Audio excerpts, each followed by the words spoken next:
نحمده ونصلي ونسلم على رسوله الكريم اما بعد فاعوذ بالله من الشيطان الرجيم بسم الله الرحمن الرحيم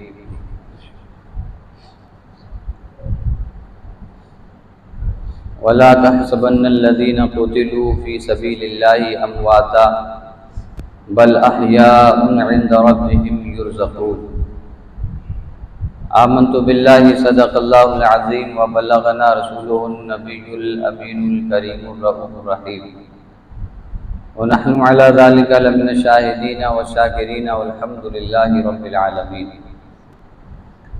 یا خدا بہر جناب مصطفیٰ امداد کن، یا رسول اللہ از بہر خدا امداد کن، یا شہید کربلا یا دافع کرب و بلا گل رخا شہزادے گلہوں قبا امداد کن، اوس اعظم بمن بے سر و ساما مدد قبلہ دی مدد کعبہ ایما مدد بگرداب بلا افتاد کشتی مدد کن یا معین الدین چشتی۔ نبی پاک صاحب الاولاق سیاح افلاق باعث تخلیق کائنات، اللہ کے محبوب دانہ غیوب منزہ عن العیوب حضور احمد مجتبی محمد مصطفیٰ صلی اللہ تعالی علیہ وعلا آلہ وبارک وسلم کے دربار دربار میں جھوم جھوم کر دل کی اتہ گہرائیوں کے ساتھ درود و سلام کا نذرانہ عقیدت پیش کر لیں۔ اللہم صلی علی سیدنا و مولانا محمد معدن الجود والکرم وآلہ واصحابہ وبارک وسلم صلاۃ و سلام علیک یا رسول اللہ۔ شہادت آخری منزل ہے انسانی سعادت کی، شہادت آخری منزل ہے انسانی سعادت کی، وہ خوش قسمت ہیں مل جائے جنہیں دولت شہادت کی، وہ خوش قسمت ہیں مل جائے جنہیں دولت شہادت کی۔ شہادت پا کے ہستی زندہ جاوید ہوتی ہے، شہادت پا کے ہستی زندہ جاوید ہوتی ہے، یہ رنگین شام صبح عید کی تمہید ہوتی ہے، یہ رنگین شام صبح عید کی تمہید ہوتی ہے۔ رب تبارک و تعالی کا بے حد و بے شمار بار شکر و احسان ہے کہ رب تبارک و تعالی نے ہمیں انسان بنایا اور انسانوں میں اپنے محبوب کی امت میں پیدا فرمایا۔ انسانوں میں مختلف درجات ہوتے ہیں، جیسے دنیاوی اعتبار سے درجات ہوتے ہیں، کوئی عام آدمی ہے تو کوئی خاص ہے، کوئی کانسٹیبل ہے تو کوئی ایس پی ہے، کوئی وزیر اعظم ہے تو کوئی صدر جمہوریہ ہے۔ اسی طرح انسانوں کے درجات ہیں، کوئی کافر ہے تو کوئی مسلمان ہے۔ کافر میں بھی درجے ہوتے ہیں، ان میں سب سے بڑا بدتر کافر مرتد ہے کہ مرتد کے تعلق سے شریعت اسلامیہ کا حکم یہ ہے کہ مرتد جہاں بھی ملے اسے قتل کر دیا جائے۔ اسی طرح مسلمانوں میں درجات ہیں، کوئی صرف مومن ہے، کوئی مومن کامل ہے، کوئی ولی ہے، کوئی صالحین میں سے ہے، کوئی شہداء میں سے ہے، کوئی صدیقین میں سے ہے، کوئی نبیوں میں سے ہے۔ مسلمانوں میں سب سے بڑا درجہ اور مرتبہ انبیاء اکرام کا ہے، اور انبیاء اکرام میں سب سے بڑا درجہ اور مرتبہ سید الانبیاء حضور احمد مجتبی محمد الرسول اللہ صلی اللہ علیہ وسلم کا ہے۔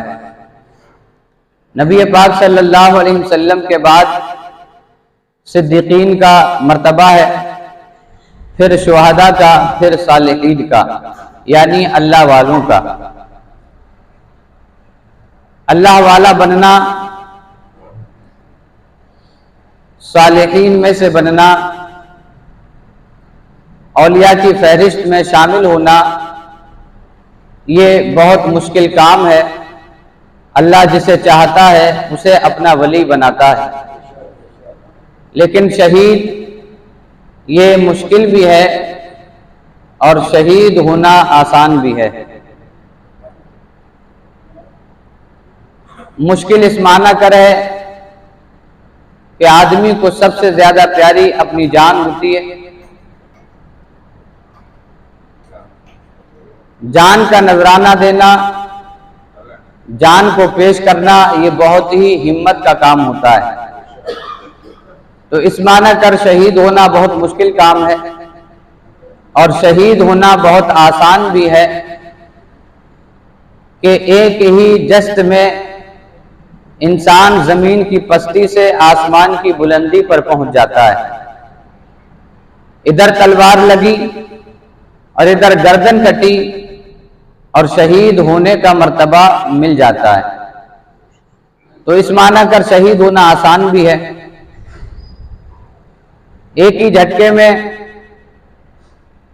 آدمی اللہ کا قرب حاصل کر لیتا ہے کہ وہ شہید ہو جاتا ہے. شہداء کی دو قسمیں علماء اکرام نے بیان فرمائی. ایک شہید حقیقی ہوتا ہے اور ایک شہید حکمی ہوتا ہے. شہید دو طرح کے ہوتے ہیں، ایک شہید حقیقی اور ایک شہید حکمی. شہید حقیقی وہ جو اللہ کی راہ میں لڑتے ہوئے قتل کر دیا جائے یا ظلماً اسے قتل کیا جائے اور وہ دنیا سے کوئی فائدہ نہ حاصل کر پائے، اسی حالت میں اس کا انتقال ہو جائے تو وہ شہید حقیقی کہلاتا ہے. شہید حقیقی کا حکم یہ ہے کہ اسے نہ ہی غسل دیا جاتا ہے اور نہ ہی کفن دیا جاتا ہے، نماز پڑھ کے انہی کپڑوں میں اسے دفن کر دیا جاتا ہے. شہید حکمی وہ ہے کہ جو اللہ کی راہ میں قتل تو نہیں کیا گیا لیکن ایسے امراض میں مبتلا ہوا کہ جو حدیث پاک میں رسول اللہ صلی اللہ علیہ وسلم نے بیان فرمائے. ان امراض میں اگر وہ انتقال کر گیا تو وہ شہید حکمی کے زمرے میں آتا ہے. احادیث مبارکہ کو پڑھنے کے بعد یہ پتہ لگتا ہے کہ 40 لوگ ایسے ہیں کہ جنہیں شہید حکمی کا ثواب مل جاتا ہے. مثلا پیٹ کے مرض میں مرنے والا، طاعون میں مرنے والا، آگ میں جل کر مرنے والا، دیوار سے دب کر مرنے والا، عمارت میں دب کر مرنے والا، پانی میں ڈوب کر مرنے والا، مہلک امراض میں مبتلا ہو کر مرنے والا، یہ وہ اشخاص ہیں کہ جو شہید حکمی کے زمرے میں آتے ہیں. شہید حقیقی وہ جو اللہ کی راہ میں لڑتے ہوئے جان قربان کر دے، اور شہید حکمی وہ ہے جسے ایسا مرض لاحق ہو کہ جس سے اسے شفا نہ ملے اور اسی میں اس کا انتقال ہو جائے. شہید حکمی کے ساتھ وہی معاملہ کیا جاتا ہے جو عام میت کے ساتھ ہوتا ہے، یعنی اسے غسل بھی دیا جاتا ہے، کفن بھی دیا جاتا ہے اور نماز پڑھ کے اسے دفن کر دیا جاتا ہے. اب یہاں پر میں آپ کی توجہ کا طالب شہید حکمی تقریباً 40 لوگ ایسے حضور نے گنائے جو شہید حکمی ہوتے ہیں، یعنی انہیں شہادت کا ثواب مل جاتا ہے اور میدان محشر میں انہیں حقیقی شہداء کے ساتھ اٹھایا جائے گا. لیکن اس کا مطلب قطعی یہ نہیں کہ اگر کوئی شہید حکمی ہے یعنی پیٹ کے مرض میں مر گیا ہے یا اسے آگ نے جلا دیا ہے یا وہ پانی میں ڈوب کر مر گیا ہے یا اسے طاعون نے گھیر کر کے مار دیا، تو اس کا قطعی یہ مطلب نہیں ہے کہ ہم سنی اس کا عرس کرنے لگیں، کیونکہ اگر عرس کرنے لگیں گے تو پھر 40 امراض ایسے ہیں جن میں مرنے والا شہید حکمی ہوتا ہے اور پھر آپ عرس کرتے ہی اس دنیا سے چلے جائیں گے. یعنی آپ کی زندگی میں عرس ہی عرس ہوں گے، تو عرس اس کا کریں جو شہید حقیقی ہو، نہ کہ شہید حکمی کا، کیونکہ شہید حکمی کو صرف شہادت کا ثواب ملتا ہے. اس کا مطلب یہ ہرگز نہیں ہوتا کہ وہ اللہ کے قرب میں ایسا پہنچ گیا ہے جیسا شہید حقیقی پہنچ جاتا ہے، قطعی یہ مطلب نہیں ہے. اب آپ شہید حقیقی کی بات سنیں.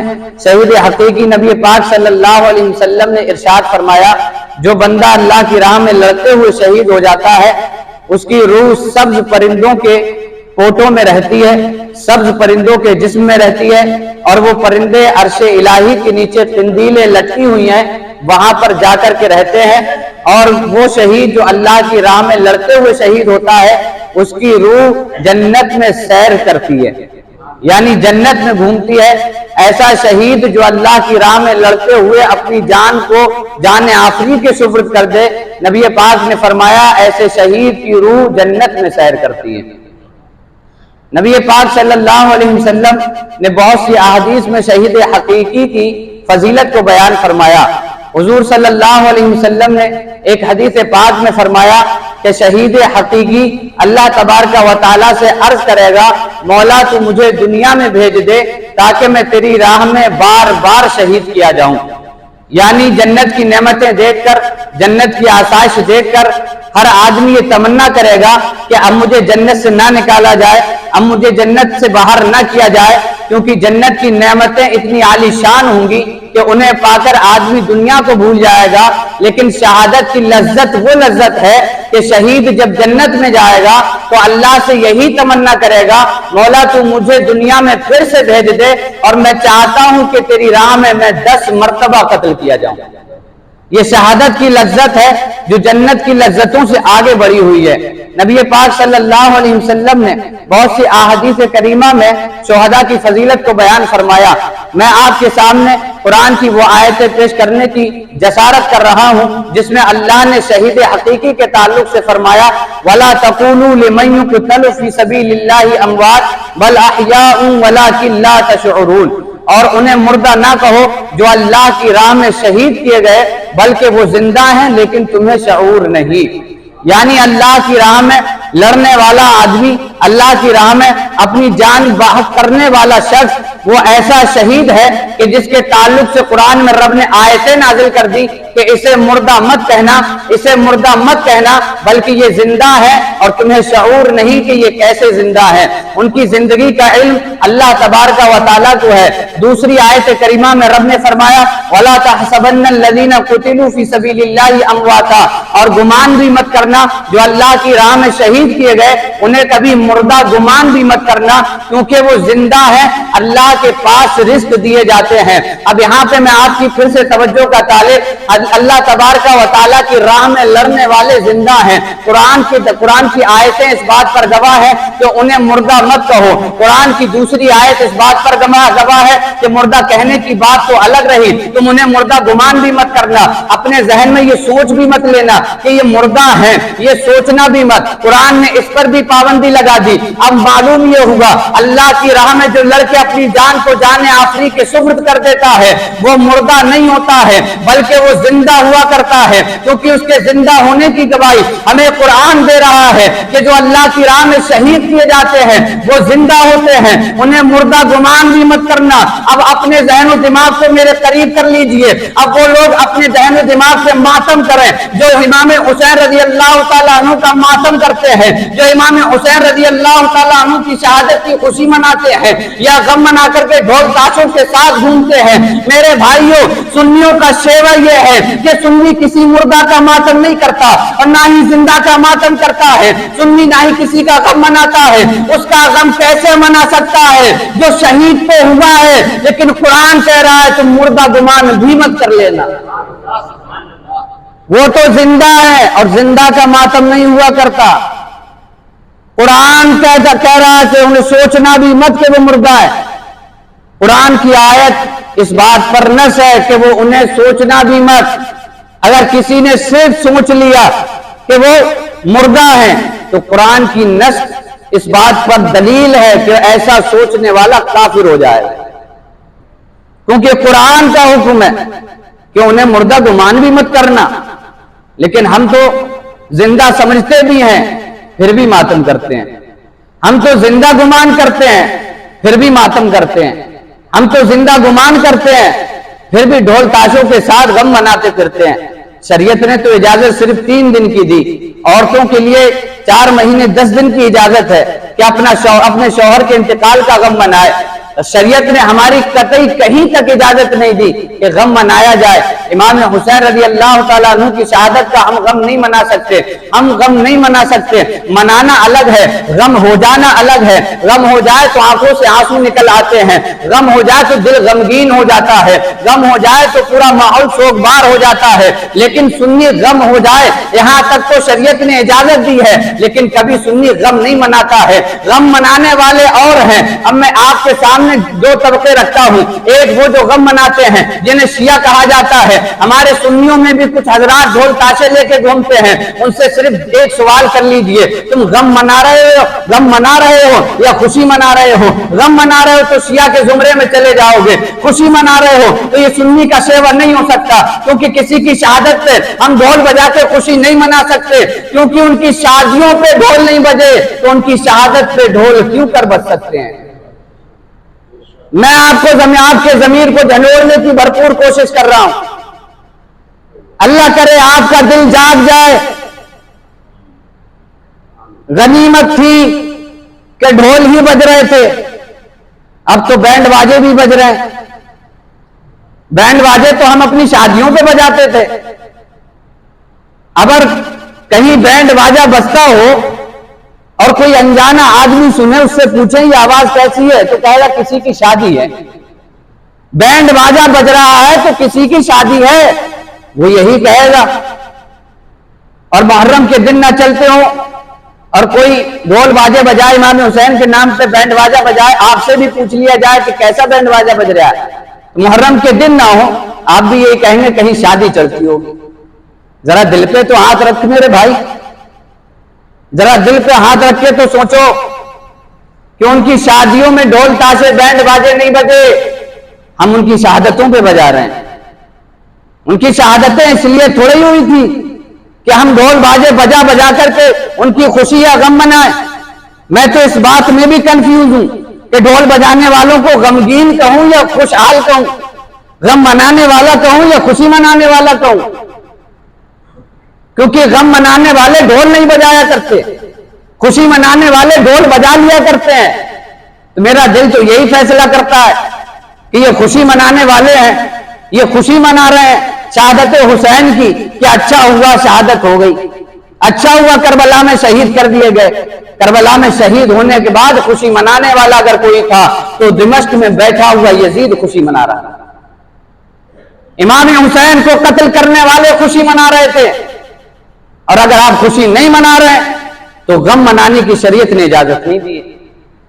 چلیں آپ اپنی طرف سے غم منائیں، لیکن غم میں ڈھول کہاں بجایا جاتا ہے؟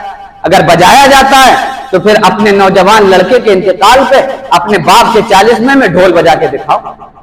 ہم بھی تو سمجھے کتنا عشق ہے تمہیں امام حسین سے، کتنی لگن ہے امام حسین سے۔ ہم بھی تو سمجھے کہ حسینی کہنے والے کتنے پاورفل ہیں اپنے عشق میں۔ آؤ اپنے باپ کے جنازہ پڑا ہو تب اسے بجانا، اپنے بیٹے کے جنازے پہ ڈھول بجا کے دکھاؤ۔ ہم نے تو اپنی آنکھوں سے یہ بھی دیکھا، 10 محرم کا دن تھا، 10 محرم کا، جس گلی سے تخت گزرنا تھا، جس گلی سے ڈھول باجے بجتے وہ گزر رہے تھے، اسی گلی میں اسی دن صبح کے وقت ایک شخص کا انتقال ہو گیا تھا۔ اس گلی میں، پوری گلی میں کہیں تک ڈھول نہیں بجا، صرف مجھ میں سے، عام میں سے ایک شخص کا، جو عام آدمی تھا، کوئی ولی نہیں تھا، کوئی عالم نہیں تھا، صرف ایک عام آدمی تھا، اس کا انتقال ہو گیا۔ تو 10 محرم کو اس گلی کو، پوری گلی کو چھوڑ دیا گیا کہ یہاں ڈھول نہیں بجائے گا کیونکہ یہاں انتقال ہو چکا ہے۔ ایک عام آدمی مر جائے تو ڈھول نہیں بجاتے، اور وہ تو عام بھی نہیں ہے، وہ تو جنت کے نوجوانوں کے سردار ہیں۔ جنت تو ہمیں ان کے وسیلے سے ملنی ہے، ہمیں جنت میں داخلہ وہی دلوائیں گے، وہ کوئی عام نہیں ہے، وہ تو جنتی ہیں اور جنتی نوجوانوں کے سردار بھی ہیں۔ پھر ہمارا دل کیسے گوارا کر لیتا ہے کہ ہم ان کی شہادت پہ ڈھول بجائیں؟ اپنے ضمیر سے یہ سوال کریں کہ ہم کیا کر رہے ہیں۔ اب دلائل دینے والے تو دلائل دے ہی رہے کہ ڈھول بجاؤ، ڈھول بجاؤ، ڈھول بجاؤ، ہم تو اعلان کے لیے ڈھول بجا رہے ہیں۔ مداری حضرات کی طرف سے اب اس پہ دلائل بھی آنے لگے ہیں کہ ڈھول بجانا جائز ہے اعلان کے لیے، میں آپ کو بتاؤں حدیث میں صرف دف اور بہار شریعت میں مفتی امجد علی اعظمی صاحب نے نکاح کے اعلان کے لیے صرف دف بجانے کی اجازت دی ہے، اور وہ بھی دف ایسی جس میں دھپ دھپ کی آواز آئے، نہ کہ یہ جو سنگیت کے ساتھ بجائے جائے، ڈنڈے سب کے ایک یکساں پڑے، کہیں 12 ہے کہیں 13 ہے، کہیں بانسری ہے کہیں سرائی ہے، کہیں بینڈ باجا ہے، کہیں مائک میں مرثیے گائے جا رہے ہیں۔ یہ اعلان تو نہیں ہو سکتا۔ اور میرے بھائی اعلان تو ایک ہی بار ہوتا ہے کسی چیز کا، لوگوں کو بتانے کے لیے۔ ہم نماز ظہر جمعہ پڑھیں گے، اذان ایک بار دلوا دیں گے، اعلان ہو گیا کہ جمعے کی نماز ہونے والی ہے، اپنے اپنے گھر سے چلے آؤ۔ یہ کون سا اعلان ہے جو تم 8 سے لے کے 10 تک، کہیں 1 سے لے کے 10 تک اعلان ہوتا ہے؟ یہ اعلان سمجھ میں نہیں آیا۔ لوگ اتنے بہرے ہو گئے کہ تمہارا اعلان ہی ایک دن میں نہیں سن پا رہے ہیں، تو 10 دن اعلان کر رہے ہو۔ نبی پاک کی میں نے پہلے بھی حدیث سنائی تھی، حضور نے فرمایا ایک زمانہ ایسا آئے گا کہ لوگ ڈھول باجوں کو جائز ٹھہرا لیں گے۔ یہ قرب قیامت ہے میرے بھائی۔ حضور نے جو جو فرمایا وہ حق ہے، حضور نے جو فرما دیا وہ ہو کے رہنا ہے۔ اور آج دیکھ لیں لوگ جائز ہونے پہ دلیلیں دے رہے ہیں، جائز ہونے پہ، اس ڈھول کے جائز ہونے پہ دلیلیں دے رہے ہیں جس کو حرام کسی اور نے نہیں، ہمارے آقا رسول اللہ نے کیا ہے۔ اب فیصلہ آپ کو کرنا ہے کہ رسول اللہ کی بات ماننی ہے یا چلتے پھرتے مولوی کی بات ماننی ہے۔ فیصلہ آپ کو کرنا ہے۔ یہ چلتا پھرتا مولوی تمہیں بخشوا نہیں سکتا۔ اگر کوئی بخشوائے گا تو وہ آمنہ کا لال ہے، اگر کوئی بخشوائے گا وہ تاجدار مدینہ ہے۔ اگر خیریت چاہتے ہو تو حضور صلی اللہ علیہ وسلم نے جو فرمایا اس پر عمل کرو۔ تو شہید جو اللہ کی راہ میں شہید ہوتا ہے، لڑتا ہے، کٹتا ہے، ہاتھ پیر کٹتے ہیں، جسم زخمی ہوتا ہے، پورا جسم لہولہان ہو جاتا ہے، حضور نے فرمایا شہید کو اتنی تکلیف ہوتی ہے جتنی تمہیں چٹکی بھرنے یا چیوٹی کاٹنے کی ہوتی ہے۔ لیکن انسانی ذہن یہاں پر نہیں رکے گا۔ انسانی ذہن کی سطح پہ ایک سوال ابھر پڑے گا، اور سوال یہ ہوگا کہ ہم تو دیکھتے ہیں کہ ہمارے اگر تھوڑا سا زخم لگ جائے تو ہمیں درد بہت ہوتا ہے، ہمیں تکلیف بہت ہوتی ہے، اگر ہماری انگلی کٹ جائے تو ہم روتے روتے ڈھیر کر دیتے ہیں، آنسو کے انبار لگا دیتے ہیں۔ لیکن ہم اللہ کی راہ میں لڑنے والے کو دیکھتے ہیں کہ وہ لڑنے والا تو جب لڑ رہا ہے تو اس کا کبھی ہاتھ کٹتا ہے، کبھی پیر کٹ جاتا ہے، کبھی جسم پہ تلواریں لگتی ہیں، کبھی تیروں سے زخمی کیا جاتا ہے، کبھی اس کی گردن کو اس کے تن سے جدا کر دیا جاتا ہے۔ پھر یہ بات کیسے کہی جا سکتی ہے کہ اسے اتنی تکلیف ہوتی ہے جتنی چیوٹی کاٹنے کی ہوتی ہے؟ تو میں آپ کو بتاؤں، جب مریض کا آپریشن کیا جاتا ہے، ڈاکٹر جب آپریشن کرتا ہے تو ڈاکٹر اسے دوا سنگھا دیتا ہے، دوا کھلا دیتا ہے، اسے نشے کی حالت میں ڈال دیتا ہے۔ جب اس کا آپریشن ہوتا ہے، اس کا ہاتھ بھی کٹے اسے احساس نہیں ہوتا، اس کا پیر کٹے اسے احساس نہیں ہوتا، اس کا پیٹ چیرا جائے اسے احساس نہیں ہوتا۔ بلا تشبیہ و تمثیل یہ جو اللہ کی راہ میں لڑتے ہیں، انہیں جام نبی پلایا جاتا ہے، انہیں صورت نبی دکھائی جاتی ہے، جنتوں کے ناز و نعمتیں دکھا دی جاتی ہیں، جنت میں ان کا اپنا محل دکھا دیا جاتا ہے۔ تو جب ان کے سامنے رسول اللہ کا چہرہ ہوتا ہے، ان کی گردن بھی کرتی ہے، انہیں احساس نہیں ہو پاتا ہے۔ دوسری مثال حسن یوسف پہ کٹی مصر میں انگشت زنا۔ حضرت زلیخا کو جب تانا دیا گیا یوسف علیہ السلام سے محبت کرنے پر، تو حضرت زلیخا نے کیا کیا؟ عورتوں کو بلایا، انہیں چھری دے دی، لیمو دے دیا، کہا جب یوسف آئے تو یہ لیمو تمہیں کاٹنا ہے، جب یوسف آئے تو لیمو تمہیں کاٹنا ہے۔ حضرت یوسف علیہ السلام نکلے، عورتوں نے لیمو کاٹنا شروع کیا، انگلیاں کٹ گئی، خون بہ گیا، احساس کسی کو نہیں ہوا۔ حسن یوسف میں اتنی مگن ہو گئی کہ انگلیاں کٹنے کے بعد بھی احساس نہیں ہوا۔ اور حسن یوسف کی بات امام غزالی کی زبان سے سن لیں۔ امام غزالی فرماتے ہیں کہ یوسف علیہ السلام کا حسن اتنا ہے کہ اگر حضور کے حسن کے 99 حصے کیے جائیں تو ایک حصہ یوسف علیہ السلام کو ملا تھا۔ جسے ایک حصہ ملے اسے دیکھنے کے بعد انگلیاں کٹے، خون بہ جائے، لیکن احساس درد کا نہیں ہوتا، تو پھر اس کے حسن کا عالم کیا ہوگا؟ اسے دیکھ کر تو جان بھی دے دی جاتی ہے، پھر بھی احساس نہیں ہوتا۔ یہی وجہ ہے کہ جو شہید ہوتے ہیں انہیں احساس نہیں ہوتا۔ نبی پاک کی حدیث اپنی جگہ چلے، حضور نے فرما دیا کہ شہید ہونے والے کو تکلیف اتنی ہوتی ہے جیسے چیوٹی کاٹتی ہے یا چٹکی بھری جاتی ہے۔ اتنی تکلیف ہوتی ہے. ان کا حسن تو ایسا ہے کہ انہیں دیکھ دیکھ کے لوگوں نے اپنی جانیں دے دی. حسن یوسف پہ کٹی مصر میں انگشت زنا، سر کٹاتے ہیں تیرے نام پہ مردان عرب، وما علینا الا البلاغ. السلام علیکم.